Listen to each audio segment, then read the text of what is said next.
¿Qué tal, bendito pueblo de Dios? Benditos hermanos en Cristo Jesús. A todos mis hermanos, conozco o no conozco, en todo lugar donde Dios permita llegar esta bendita palabra, siempre deseo que el trabajo de Dios y el trabajo de nuestro Señor Jesucristo den un fruto en cada corazón y en cada vida. Recordando, benditos hermanos, que aquí, mientras estemos, nos estamos jugando la muerte y la vida, pero hablando eternamente, hablando de una separación eterna de la presencia de Dios por la eternidad, o bien las bendiciones y la presencia de Dios por la eternidad. A todos los llamados, a los que tenemos conocimiento, deseo que dé un fruto de vida cada bendita palabra. Así, mis hermanos, he orado por todos ustedes, por todos los suscriptores, por todos los seguidores, México, Estados Unidos, Colombia, Argentina, España, Perú, Brasil y en todo lugar donde Dios permita, en Ecuador, llegar esta bendita palabra. Me pongo a los pies de Cristo Jesús para continuar con la enseñanza número 63 y empezar el capítulo 26 del libro de los Hechos de los Siervos de nuestro Señor Jesucristo. Hago una remembranza de lo último que vimos ayer, en donde nuevamente se prepara un tribunal para la defensa de Pablo, que era acusado por los judíos, pero en este caso ante el rey Agripa, que le pidió a Festo que quería escuchar a Pablo y quería escuchar su defensa, también después de que Pablo lo había incitado a convertirse y que cuando Pablo le dijo el evangelio, se horrorizó y dijo: ya te escucharé en otro día, recordando que Agripa tenía una mujer judía y tenía cierto conocimiento de los cultos y las costumbres de los judíos. Así que aquí está en el tribuno Pablo, nuevamente con todos sus acusadores y con pues el tribuno que era la autoridad romana y que estaba ahí, Agripa y Berenice. Ahí nos quedamos. 26:1 dice: entonces Agripa dijo a Pablo: ¿se te permite hablar por ti mismo? Pablo entonces extendió la mano y comenzó así su defensa. Y claro, extendía la mano en señal de silencio para que pudiese él hablar. Ahora, antes de que Agripa permitiese hablar a los acusadores, a los que venían, porque ya Agripa sabía y ya le había declarado Festo, el otro gobernador, que ningún mal había encontrado en este hombre. De igual manera, el otro gobernador, Festo, que había mandado, que no había encontrado ningún mal, que de qué acusarle, y que también recordemos que era un ciudadano romano. Entonces, Agripa le permite la palabra a Pablo. Recuerde, bendito pueblo de Dios, muchos que leemos o leen la bendita palabra, pues la leen como una historia aburrida, como una historia que repiten y repiten, sin tener el entendimiento, precisamente por estar en el mundo o por estar en la carne. Pero recuerde que estamos viendo que Pablo no habla. A mí me impacta porque cada que yo medito y abro la bendita palabra de Dios, sé que está hablando Dios. ¿Y cómo habla Dios? Por medio de un siervo ante una autoridad gentil y ante los pecadores que acusan y están en contra de la cruz de Cristo Jesús. Eso es lo que a mí me maravilla. Y también, pues, el aprendizaje que hemos visto, que no dejaré de recordarle, del fruto del enemigo dentro del ser humano y del fruto del Espíritu Santo dentro del ser humano, y la guerra y la batalla que siempre hay con las tinieblas, con la luz. Bueno, entonces empieza a hablar Pablo. Dice: me tengo por dichoso o rey Agripa, de que haya de defenderme hoy delante de ti de todas las cosas de que soy acusado por los judíos. Y claro que recordemos que eso se le permitió Dios. Acuérdense también que en aquel entonces pues había muchísima gente que no era romana, que sobornaban a las autoridades y ni siquiera tenían un juicio. Y ya vimos anteriormente cómo también a Pablo 2 veces lo encarcelaron y dijeron juicio contra él, y que Pablo muchas veces dijo, siendo un ciudadano romano, ¿por qué no que se me juzga antes de aplicar la ley? Entonces, sí, era muy importante también esta oportunidad, porque siempre que Dios nos permite hablar contra los que se levantan en blasfemias contra el camino de Cristo, pues es un privilegio poder sacar la espada de Dios, de Cristo, y poder argumentar conforme a la verdad para descubrir el fundamento de los que verdaderamente tienen tinieblas y de los que están en la verdad. Por eso dice, tengo por dichoso, oh rey Agripa, de que haya de defenderme hoy delante de ti de todas las cosas que soy acusado por los judíos. Claro, defenderme porque estaba ante una autoridad que lo podían matar o lo podían encarcelar. Dice en el versículo 3, mayormente porque tú conoces todas las costumbres y cuestiones que hay entre los judíos, por lo cual te ruego que me oigas con paciencia. Recordemos que Agripa estaba casado con una judía y tenía conocimiento del primer pacto, tenía conocimiento de los cultos. Por eso dice Pablo, y mayormente es mi dicha, porque tú conoces las costumbres. Recuerde, bendito pueblo de Dios, que en el Antiguo Testamento, todo lo que permitió Dios como una sombra de lo que iba a venir, fueron cultos y fueron costumbres que adquirió ese pueblo durante muchos años. Costumbres y cultos de comidas, de días de fiesta, de cultos en el templo, de sacrificios, etcétera. ¿Sí? Que todo eso recordemos que en este nuevo pacto nuestro Señor Jesucristo vino a quitar lo terrenal, vino a quitar lo que era una sombra y a establecer lo verdadero. Pero pues en este caso sabemos que Berenice, la esposa de Agripa, pues no era una cristiana, era una judía que conocía las costumbres del primer pacto. Por eso Pablo iba a presentar su defensa, porque de hecho Pablo no transgredía en ninguna de la ley del Antiguo Testamento, sino recordemos que en todo momento le estaban levantando blasfemias. Acuérdese que Pablo ni profanó el templo, ni llevó gente gentil o cristianos al templo para que no fuera piedra de tropiezo. Ya vimos en las enseñanzas pasadas cómo Pablo hizo ciertos rituales de purificación. Pablo se cuidaba mucho de no ser piedra de tropiezo, porque al final de cuentas, acuérdese que el fruto de Dios por medio de Pablo era que se salvaran.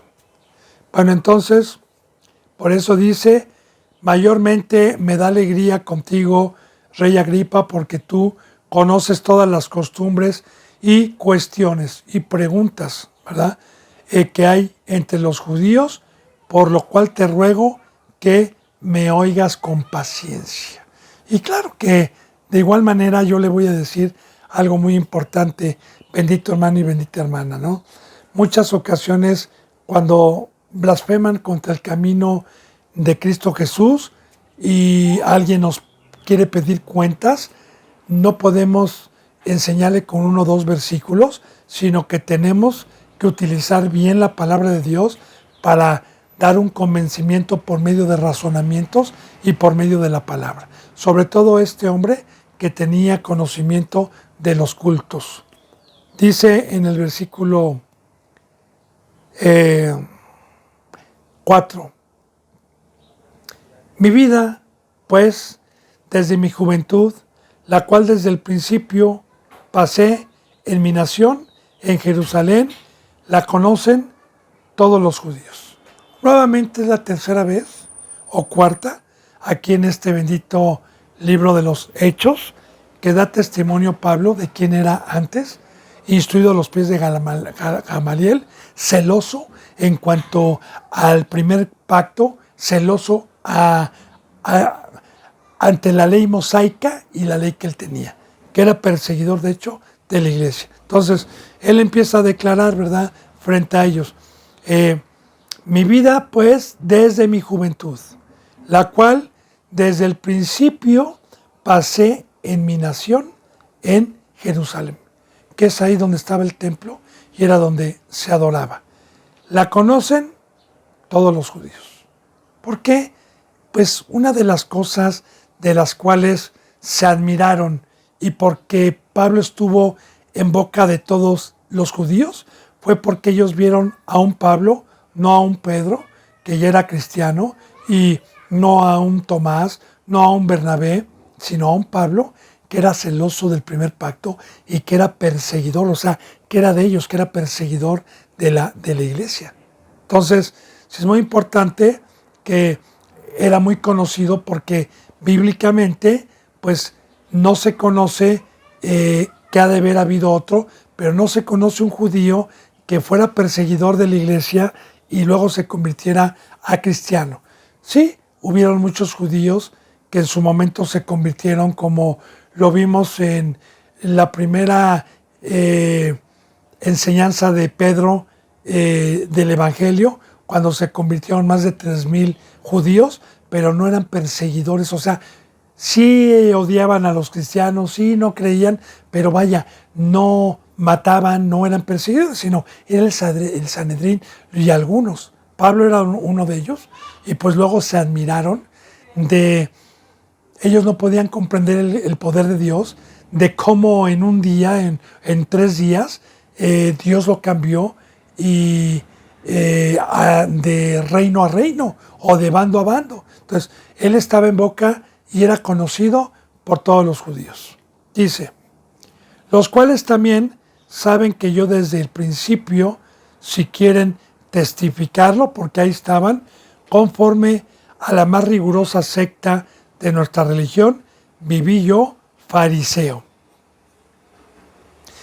Y bueno, así se le llamaba esta secta, que viene el nombre desde antes de Cristo, no en la ley mosaica, sino este nombre se adquiere un poco antes de la llegada de nuestro Señor Jesucristo, y se les conocía como la secta de los fariseos. Recuerde que habían fariseos, saduceos y escribas, que eran las 3 sectas judías, circuncidados, pero divididas por ciertas cuestiones en que no estaban de acuerdo. Bueno, fariseo dice, y la secta dice, la cual, o los cuales también saben que yo desde el principio, si quieren testificarlo, porque aquí están conforme a la más rigurosa secta, aquí habla de una secta de nuestra religión, viví fariseo. Dice, y ahora, por la esperanza de la promesa que hizo Dios a nuestros padres, soy llamado a juicio. Ahora, claro, ¿verdad? Que en el Antiguo Testamento, judíos de la circuncisión sabían que había una promesa de Dios y una esperanza, yo le decía la vez pasada, de que iban a ser libertados. Recuerde, bendito hermano y bendita hermana, que en todos los tiempos que Dios se presentó al primer pueblo, hubo separamiento de Dios por el pecado. Uno de ellos fue cuando Dios les permitió la deportación, que el rey Nabucodonosor se llevó cautivo al pueblo a Babilonia. Después de eso, que Dios les permitió construir un segundo templo y adorar a Dios, nos remontamos a los tiempos del Antiguo Testamento en Nehemías, en Esdras, 500 años quizás más o menos antes de nuestro Señor Jesucristo, y vemos entonces también un pueblo que tuvo ese templo y se tendió también al pecado hasta que vino la deportación, hasta que vino el helenismo. Hubo un silencio de 375 años antes de Cristo que Dios se separó de su pueblo y no hubo profetas. Entonces, bien, todos estos tenían la ley, tenían los rollos de los profetas Jeremías, Ezequiel, y Dios había prometido que iba a volver a perdonar a su pueblo. Dios había profetizado que Dios iba a levantar a un Salvador y que los iba a libertar y los iba a volver a perdonar, pero también profetiza Dios que esta esperanza iba a ser sin mancha, iba a ser sin pecado, ya profetizando, claro, en la llegada del Espíritu Santo. Entonces, yo le decía la vez pasada que hubo dos razones principales por las cuales cuando vino esta esperanza que fue nuestro Señor Jesucristo, primeramente para el pueblo de Israel, por dos cosas no permitió Dios que reconocieran a Cristo Jesús como proféticamente, como la esperanza que Dios había prometido, este libertador, por dos razones. La primera y la más poderosa era porque estos estaban habituados al pecado y no guardaban el primer culto conforme a la ley mosaica, que eran hipócritas y que estaban habituados al dinero, estaban habituados a usurpar y a hacer mercadería de las cosas de Dios, a usurpar el nombre de Dios.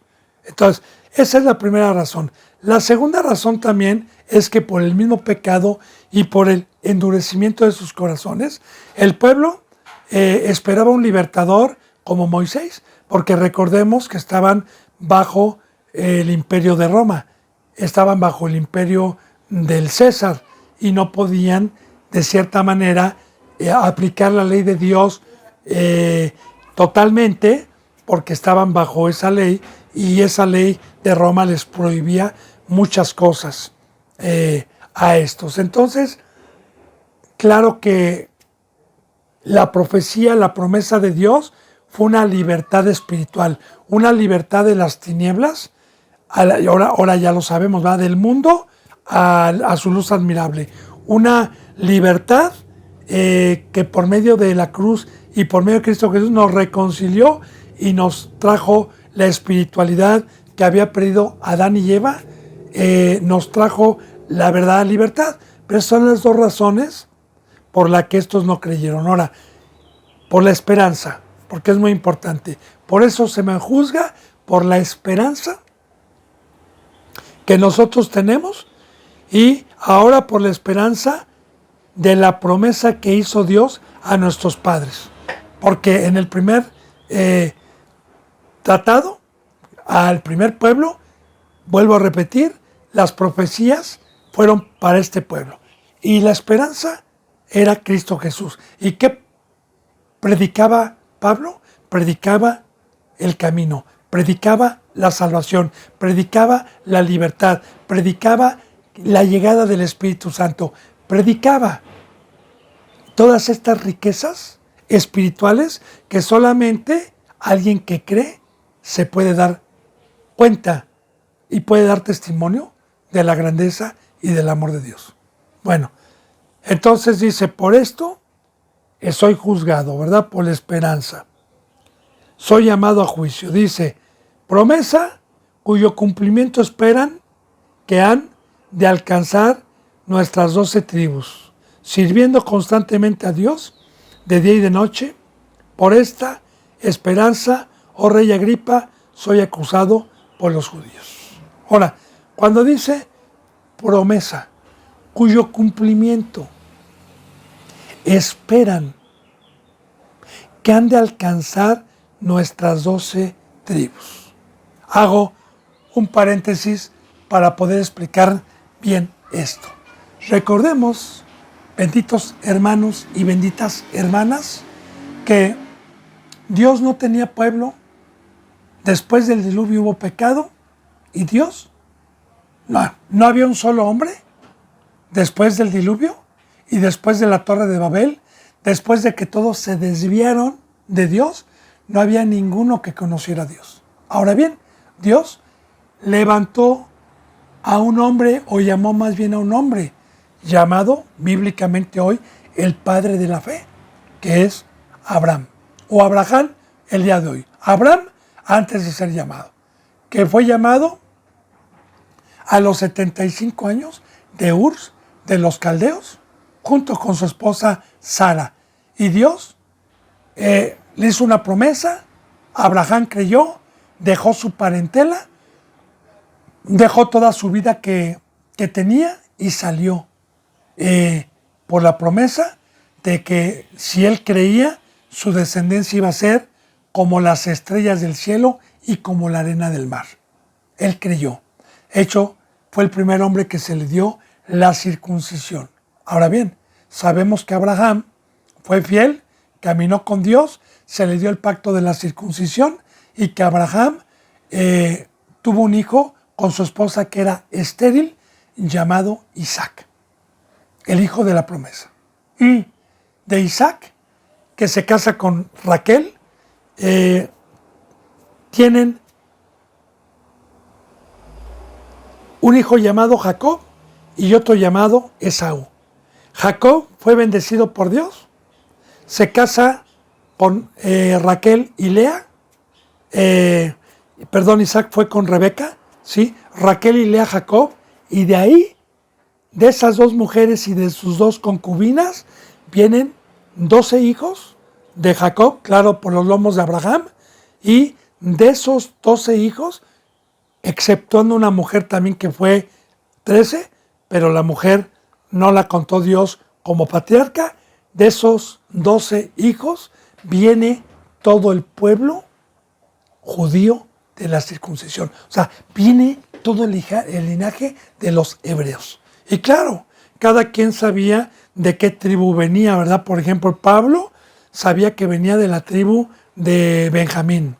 María y José, los padres terrenales de Jesús, sabían perfectamente bien que venían de la tribu de Judá. Y así, cada judío, hasta el día de hoy, los verdaderos innatos, saben muchas veces de qué tribu vienen. Entonces, está hablando en sí de todo el pueblo de Israel y que para ese pueblo fue primeramente la promesa, porque recuerde que ya hemos visto eso, ¿verdad? ¿Qué dijo Cristo Jesús y qué dijo Dios? A los suyos vino, primeramente, y los suyos no le recibieron.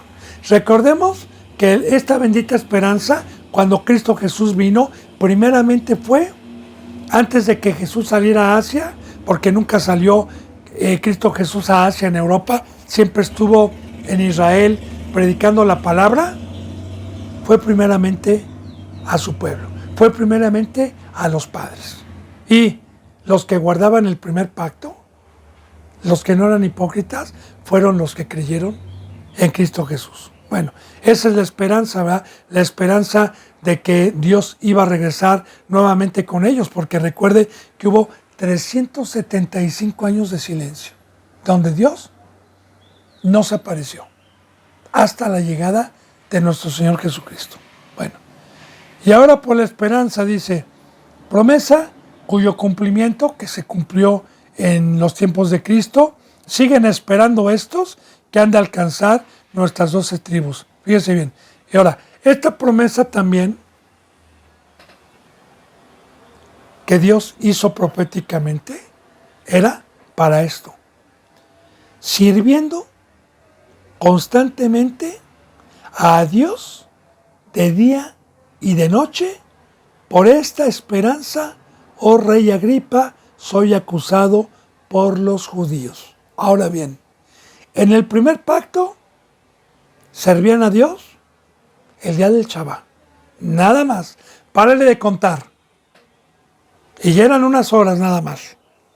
Y los días de fiesta, ¿verdad? Como el Pentecostés, como la fiesta de la cosecha, la siembra de la siembra, etcétera. Entonces, este pacto, esta esperanza, es muy importante meditar lo que le voy a decir, ¿verdad? Porque aquí la promesa y la profecía es sirviendo constantemente de día y de noche a Dios. Sirviendo. O sea, quiero decirle, bendito hermano, que para muchos es locura. Que para muchos trabajar todos los días de la semana, todos los meses, todos los años, día y noche, si es que tenemos ovejitas, ¿verdad?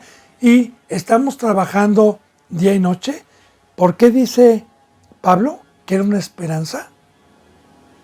Y que era, en pocas palabras, un premio, un don. Fíjese bien, la bendita palabra nos declara y nos dice que todo lo que hizo Dios como creador, lo hizo para trabajar, para dar un servicio. Todo.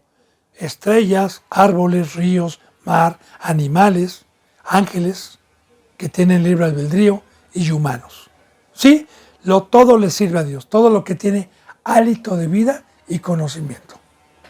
Claro, los árboles, los animales están cableados con un chip para que automáticamente glorifiquen al Padre para lo que fueron hechos. Pero nosotros con voluntad propia, con libre albedrío. Así que para eso fuimos hechos, para eso fuimos diseñados. Y fíjese bien lo que le voy a decir, y le voy a poner este ejemplo que anteriormente yo ya lo había puesto, ¿verdad? Yo me compro un coche de lujo, ¿verdad? Mercedes-Benz, BMW, Alfa Romeo, y lo quiero usar para cargar tierra, para abrir surcos para arar, y lo quiero meter al campo para trabajar la siembra. Pues el carro se me va a descomponer, no me va a funcionar. Y más, si el carro tiene vida y siente, pues va a sufrir, va a padecer. Pero si el carro yo lo ocupo para lo que fue hecho y diseñado, me va a funcionar y el carro me va a durar. Y si siente el carro, va a ser feliz. De igual manera, cuando entra el pecado al mundo y Satanás nos arrebata del conocimiento para lo cual fuimos hechos y creados, de servir a los pies de Dios y darle un servicio, y nos dio un duro trabajo con engaño que no era servirle a Dios, entonces el hombre con ese duro trabajo y con esa vida está en angustia, está en aflicción, está ahora sí que muerto. ¿Por qué? Porque no está funcionando para lo que Dios lo diseñó. Y como siente, llevan cargas. Entonces bien, cuando Él nos habla y nos da la revelación mediante esta verdad que fuimos hechos para servir, para amarlo y para amar al prójimo, entonces, bendito hermano y bendita hermana, tomamos nuestra cruz y servimos de día y de noche, porque para eso fuimos creados. Y ¡qué locura para los incircuncisos! ¡Qué locura para los mundanos! ¡Qué locura para los incrédulos que se autodicen cristianos como este pueblo! Y se nos juzga de igual manera por esa bendita esperanza, por esta bendita día, por este bendito trabajo, por este bendito campo que nos heredó Cristo Jesús y que perdió Adán y Eva desde un principio en el Edén, que es la cruz, que es estar a los pies de Cristo. Entonces, por eso dice Pablo que se le juzgaba por esas profecías. Ahora recuerden cómo habla Dios y cómo habla un siervo. Está tocando siempre el Antiguo Testamento y las promesas. Bien, dice, y vamos a pasar al versículo 8. Dice, ¿qué? ¿Se juzga entre vosotros, cosa increíble, que Dios resucite a los muertos? Otra vez, está hablando del bautizo. Está hablando de la promesa del Espíritu Santo. Está hablando de la promesa que este pueblo no tuvo a Dios por mucho tiempo, y está hablando de la reconciliación, porque en el Antiguo Testamento siempre nos habla proféticamente de Cristo y que iba a venir un libertador a reconciliarnos para que estuviera Dios con nosotros, no como en el primer pacto. Entonces, es muy importante, fíjate, se juzga entre vosotros, cosa increíble, que Dios resucite a los muertos. Bien, porque en el nuevo pacto, cuando viene el Evangelio por primera vez, ya sea a un judío o a un gentil, la bendita palabra nos declara que el pecado entró al mundo por un hombre y por el pecado entró la muerte, por cuanto todos los hombres pecamos.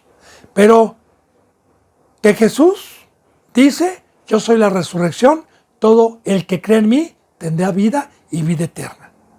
Y claro, también nos enseña Cristo y el Evangelio que bienaventurados los que tengan parte en la primera resurrección, porque todos los que tuvieron parte en la primera resurrección van a tener parte en la segunda resurrección. Explico. Bíblicamente estábamos muertos, tanto el primer pueblo como nosotros, en carne. Viene Cristo Jesús, se nos predica el Evangelio de que Jesús murió y resucitó, y de que todo aquel que en él crea va a resucitar el espíritu, porque mi espíritu estaba muerto y era un ser de carne. Yo creí, pero para poder resucitar se necesita entender bien el pacto, que es tomar mi cruz y apartarme totalmente del mundo y del pecado. Ese es el problema. Ese es el problema. Porque Dios no puede dar vida estando muertos. Porque en el mundo estamos alejados del Dios. No se puede. El rey de aquí abajo es el diablo. Aquí tiene su trono Satanás. El trono de Dios y de Cristo están arriba. Y precisamente esta resurrección habla de un ser espiritual. Habla de sacarme del hoyo, del mundo, de abajo, para que no reine, para que no esté separado de Dios.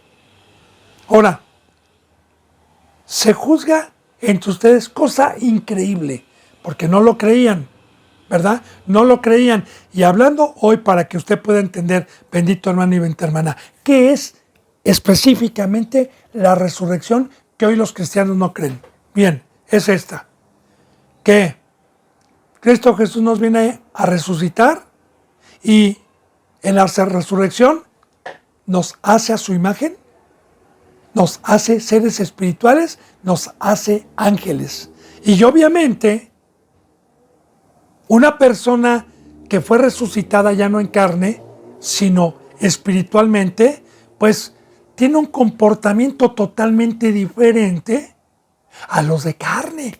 Porque yo siempre le he dicho y le he puesto este ejemplo. Los ángeles, que es la primera creación de Dios, que están allá arriba en los cielos, son seres espirituales. Han bajado, han venido. Pero dígame, ¿qué ángel ha codiciado una mina de oro, un coche de lujo? ¿Qué ángel de los que ha bajado se ha quedado aquí para tener una casa o para desear las cosas? Exceptuando a los ángeles caídos del cielo, Satanás y los demonios, porque eso es lo que ofrecen, eso es a lo que nos orillan. Pues obviamente voy a poner una parábola, un ejemplo para ampliar un poquito más esto.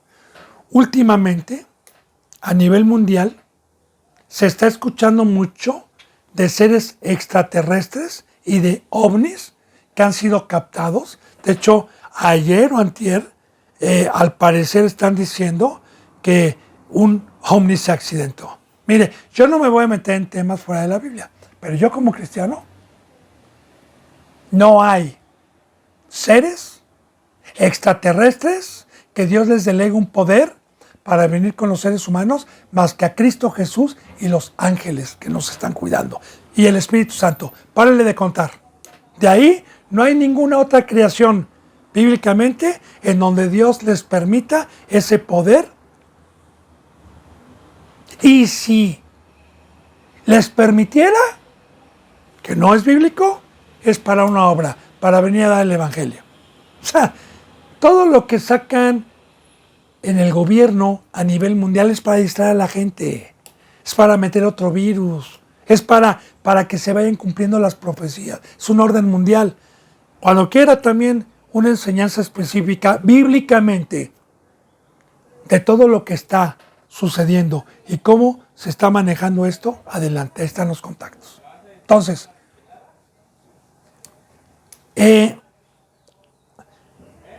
resucito espiritualmente cuando tengo fe.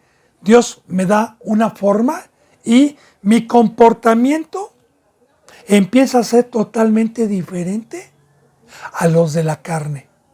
Y empiezo yo a abstenerme y a sacrificar el pecado y la mesa del diablo y echar mano de las cosas espirituales como servir de día y de noche y locura. Rechinan dientes, nos señalan y por eso se nos juzga. Yo espero que vayamos entendiendo, porque para muchos es imposible, es increíble que uno pueda caminar en el mar, que uno pueda caminar como Cristo. No lo creen. De hecho, les recuerdo un versículo bíblico para fortalecer toda esta enseñanza, ¿verdad? Cuando Cristo Jesús le dijo a un ser carnal, y el ser carnal se acercó y le dijo: Señor, ¿qué tengo que hacer para heredar la vida eterna? ¿Qué tengo que hacer, Señor? Claro, estaba hablando de la resurrección, porque en el momento en que yo me bauticé, ya tengo vida eterna si la cuido. Porque el espíritu es eterno, mi cuerpo humano no es eterno, él se va a regresar al polvo. Bueno, entonces, ¿qué le dijo Cristo? ¿Quieres ser ángel? Muy bien, ve y vende todo lo que tienes, repártelo a los pobres, luego ven y sígueme. Ahí está un ser espiritual y un ser de abajo. El rico se le hizo imposible. No pudo, no tuvo fe.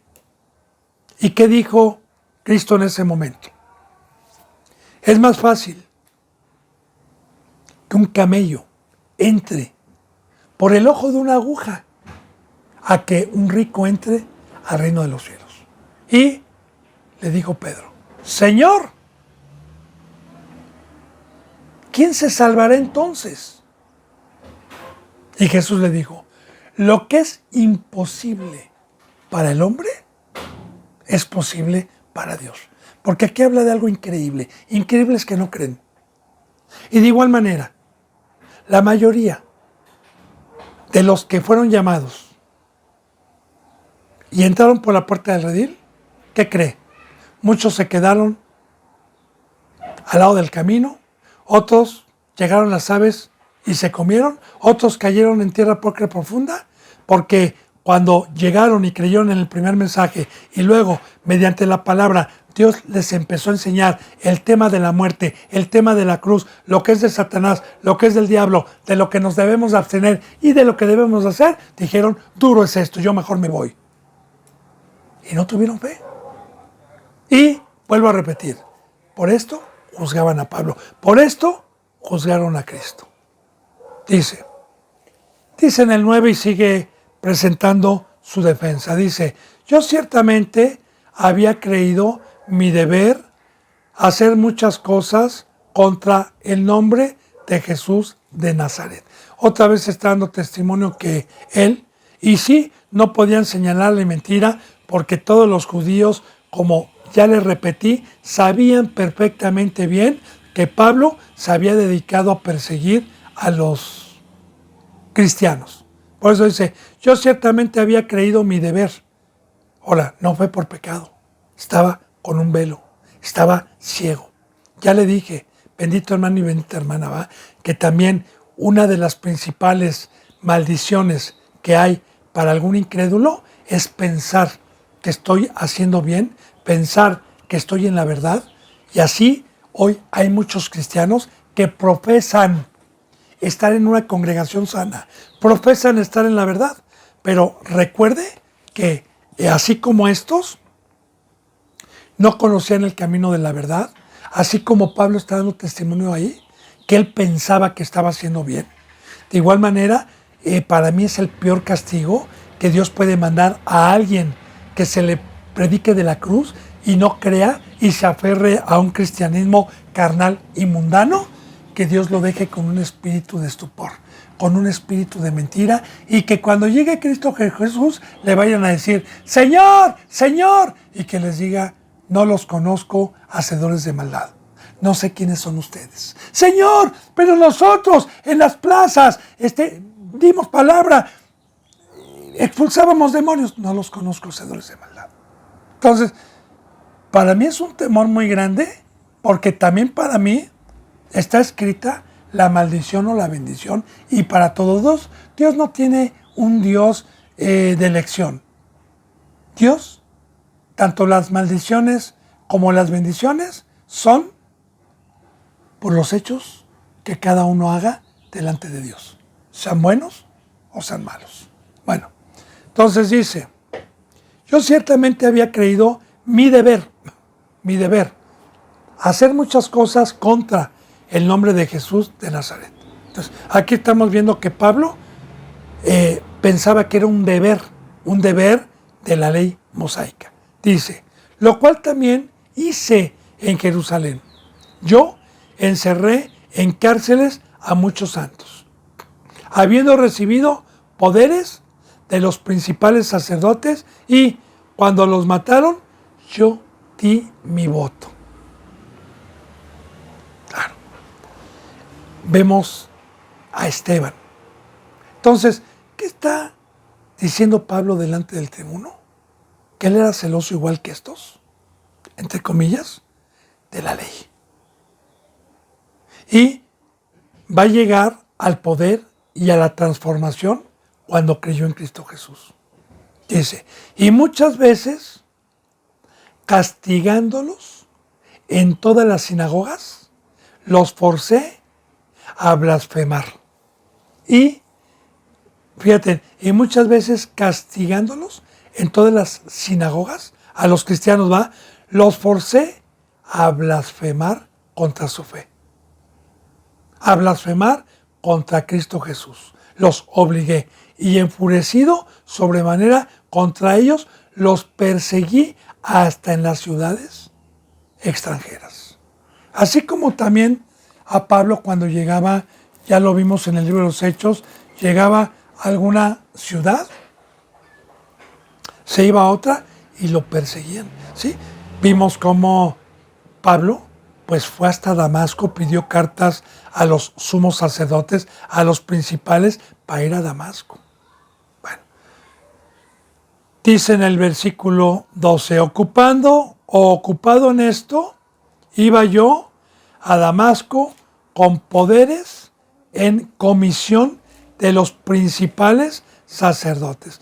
Y ya también le está dando a entender Dios, por medio de Pablo, a Agripa, que este fruto siempre lo habían tenido, y que recordemos que entre los sumos sacerdotes y los ancianos habían influyentes. Y recordemos que ya vimos que un gobernador, que fue Festo, ¿sí?, pudo haber dejado libre a Pablo, pero dice la palabra que por agradar a los judíos lo dejó preso. Entonces, tenían cierta jerarquía en aquel entonces los sumos sacerdotes, que podían dar una carta, aún estando en el Imperio Romano, bajo una ley del César, tenían delegado un poder para perseguir cristianos. O bien, para perseguir judíos de su misma raza, porque ellos no perseguían a griegos, a romanos no, sino a judíos que profesaban a Cristo. Ahora, ocupado en esto, es muy importante meditar. Ya no se ocupaba Pablo de dar palabra, de los rituales y los cultos, no. Ya su ocupación era algo que no había mandado Dios, también con un velo, Pablo, porque todavía no tenía la luz, y vemos que sin Cristo Jesús nosotros no podemos tener el entendimiento del camino de la verdad y vamos a defender cualquier religión que tengamos. En este caso hablamos de Pablo, pero podemos hablar de católicos, podemos hablar de testigos de Jehová, podemos hablar de los islámicos o de cualquier otra religión que sin la luz de Cristo Jesús, ellos piensan y profesan que están en la verdad. Cualquier secta, cualquier doctrina, cualquier religión. Por eso es muy importante que el Evangelio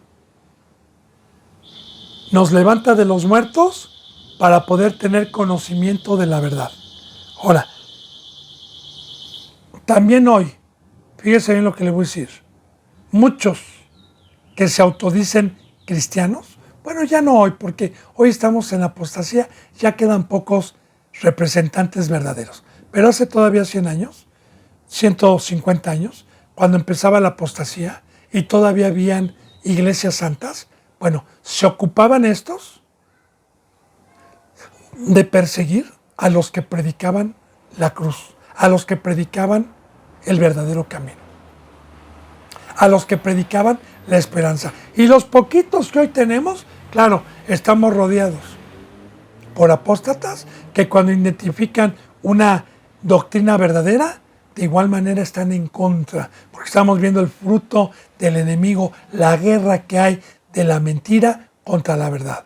Ahora, ocupado en eso, fíjense bien, en esa obra, iba yo a Damasco con poderes, no de Dios, sino con las cartas de los influyentes y en comisión de los principales sacerdotes. Dice, cuando a mediodía, oh rey, yendo por el camino, vi una luz del cielo que sobrepasaba el resplandor del sol, la cual me rodeó a mí y a los que iban conmigo. Ahora, está dando testimonio Agripa, que acuérdense que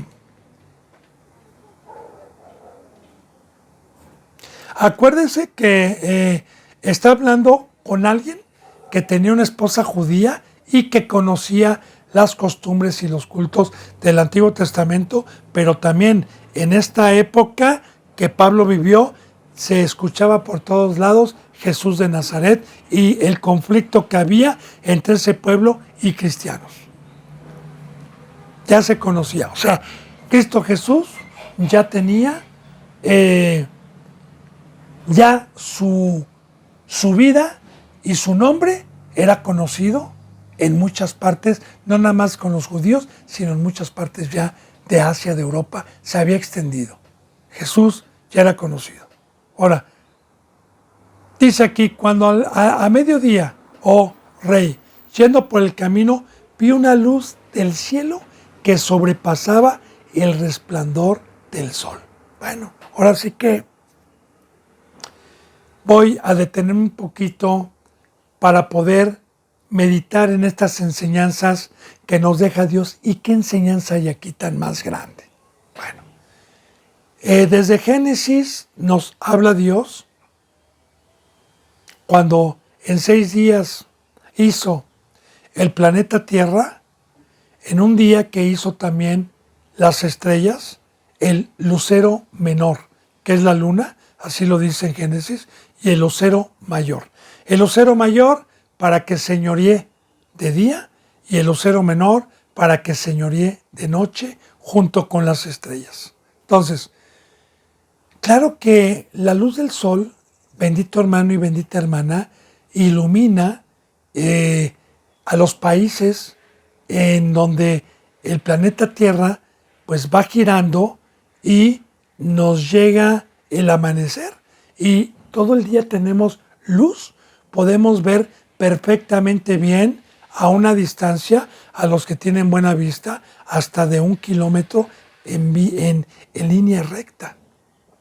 Pero en la noche no podemos ver, ni siquiera si no hay luna y si no hay estrellas y si está la oscuridad, no podemos ver ni a 1 metro, cuando hay neblina, por ejemplo, cuando hay oscuridad.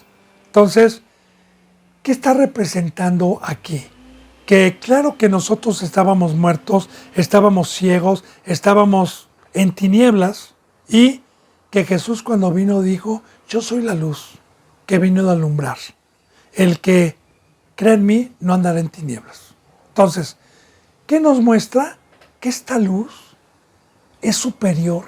Si el sol, con simbolismos, alumbra perfectamente. Yo ahorita, por ejemplo, pues estoy, aquí yo ahorita tengo la 1:15 de la tarde y volteo a ver y alcanzo a ver perfectamente bien, con luz, a las personas que están en un edificio, a los árboles que están más o menos a unos 300 metros de distancia. Alcanzo a ver perfectamente bien todo.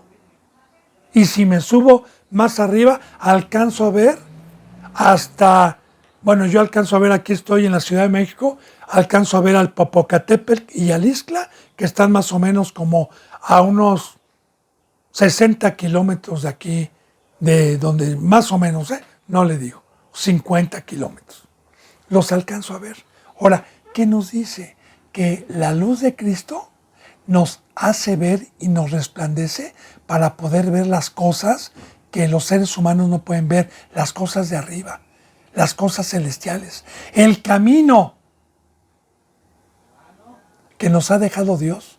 Y recordemos que esta luz traspasó las tinieblas en la cruz, vino a vencer a la noche, vino a quitar la noche para que fuéramos hijos de luz.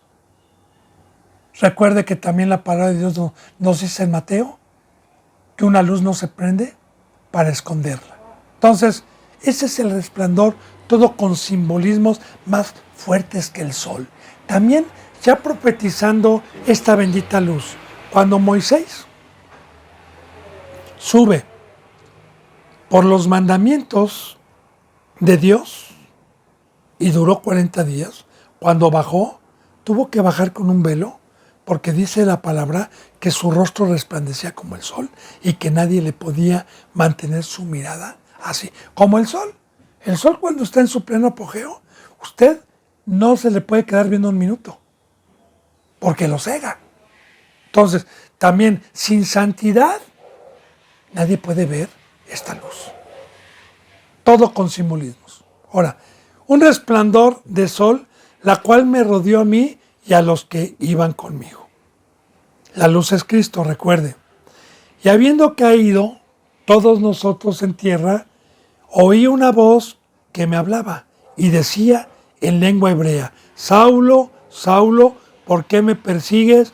Dura cosa te es dar contra el aguijón. Bien.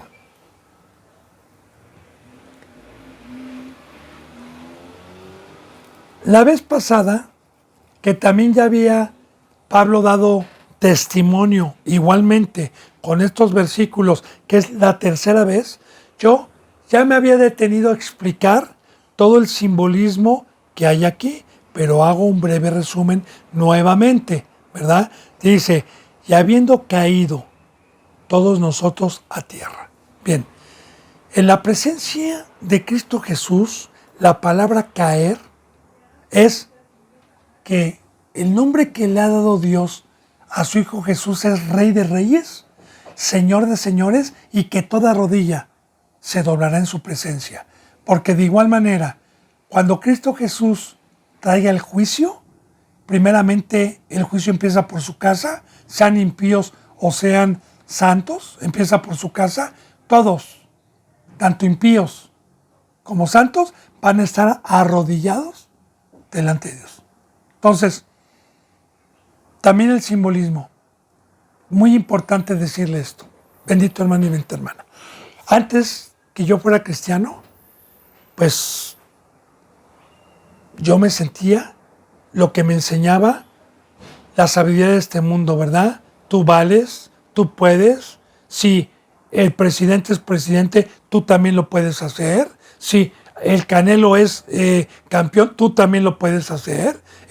Eres grande. Y claro que esa sabiduría satánica y del mundo, pues me hacían sentir como Dios.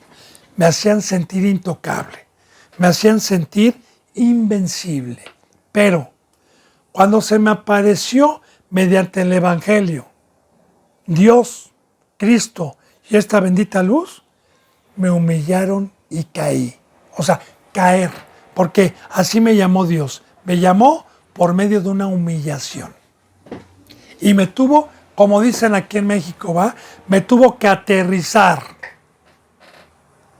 para decirme que yo no era un Dios, que yo no era nada, que era un ser creado y que la bendición, el amor y el poder estaban en sus manos si yo creía, y que si no, era basura, era tinieblas, era del adversario, era nada. Entonces, caí, todo tiene simbolismos, ¿va? Caí es también porque desde este momento, pues Pablo creyó cuando dijo, Señor, ¿quién eres tú? Como ya lo vimos en el otro testimonio, caía a sus pies, y todos los que estaban delante de mí. Entonces ya, el cual me rodeó a mí y habiendo caído, todos nosotros oí una voz que me hablaba, porque de igual manera, los otros no oyeron la voz, pero sí es muy importante, bendito hermano y bendita hermana, que cuando nosotros nos humillamos y por medio de la presencia de Cristo Jesús,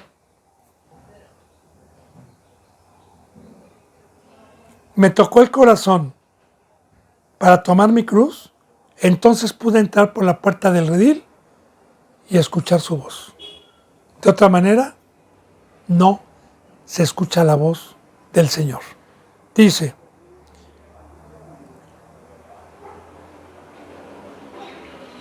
oí una voz que hablaba y decía en lengua hebrea. Y también le explicaba yo la vez pasada, bendito me hizo una referencia de por qué Cristo Jesús llegó a hablar en arameo, en hebreo y en griego. Y claro, Cristo Jesús pudo haber hablado el latín, pudo haber hablado cualquier idioma, es el Hijo de Dios, es el que dio las lenguas a los hombres a final de cuentas. Pero, en hebreo, Pablo hablaba hebreo, recuerde. Y se acuerda, remontémonos, ¿verdad? ¿Se acuerda alguna ocasión la primera vez que llevaron a Pablo cuando subió a Jerusalén y lo aprendieron y una multitud lo quería golpear y los centuriones y lo subieron arriba para que no lo fueran a linchar? ¿Se acuerda cuando él pidió hablar por primera vez y calmó a toda la multitud que empezó a hablar en lengua hebrea y que entonces la multitud se apaciguó? Mostrándoles que él era un judío nato.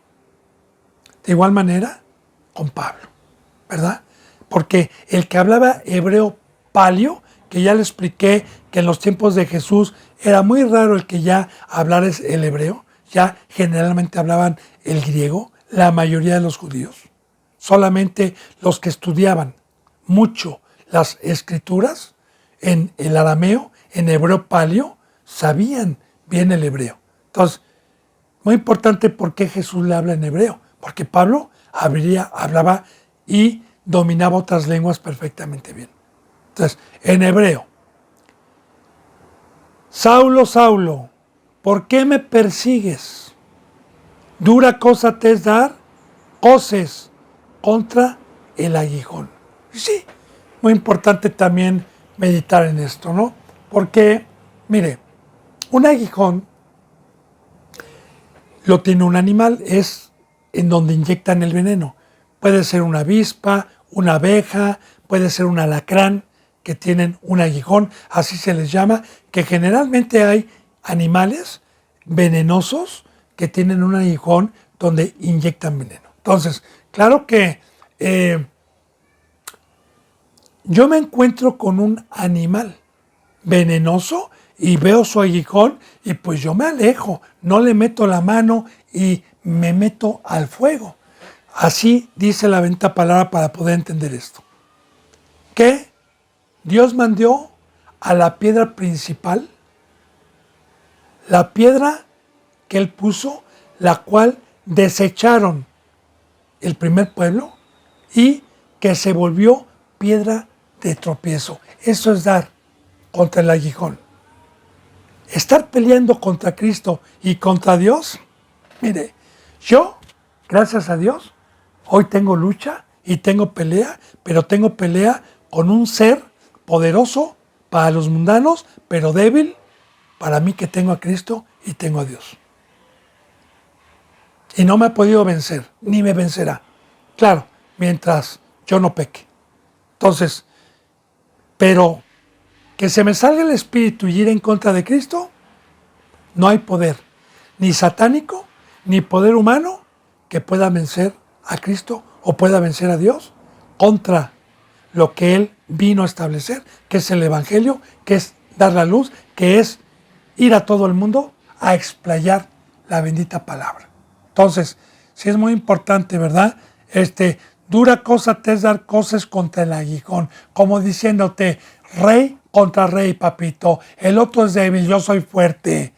Y de veras, bendito hermano y bendita hermana, ¿no? Para poder engrandecer un poquito más este versículo para su entendimiento. Vamos a ver, hay dos reyes poderosos y están en una guerra. Y veo que el otro rey tiene 1,000,000 de soldados y donde yo estoy tiene 100,000. Y veo que aquel rey trae carros, trae mejor armamento y que nosotros tenemos resorteras y tenemos palos y que aquellos tienen metralletas y tienen todo. Y que se nos da la oportunidad de que viene un mensajero del otro rey con una bandera a darnos un ultimátum y a decir, manda a decir ese rey poderoso que antes de lo que los aplaste, el que quiera pasarse al otro bando es bien recibido y no va a morir. Ese es el Evangelio. Satanás, el débil. Satanás, el que perdió la batalla. Cristo Jesús, el poderoso. Entonces, si yo me quedo en el otro bando, como muchos cristianos que aman las tinieblas y aman la carne, entonces empiezo a prevaricar y ir en contra de la cruz de Cristo y dura cosa me es dar jueces contra el aguijón. Porque entonces me vuelvo enemigo de Dios y de Cristo Jesús. O soy amigo y soy luz o soy piedra de tropiezo. Bueno, bendito hermano y bendita hermana, se me ha ido la hora. Yo deseo de todo corazón que esta bendita palabra encienda sus corazones y los mantenga con la luz prendida, siendo hacedores, con todo temor. Si Dios quiere, mañana continuaremos con la enseñanza número 64. Les mando un abrazo y un beso. Y a ese amigo de Ecuador que ha contactado con nosotros, pues va a ser un privilegio poderle servir. Gracias en el nombre de Cristo Jesús. Amén.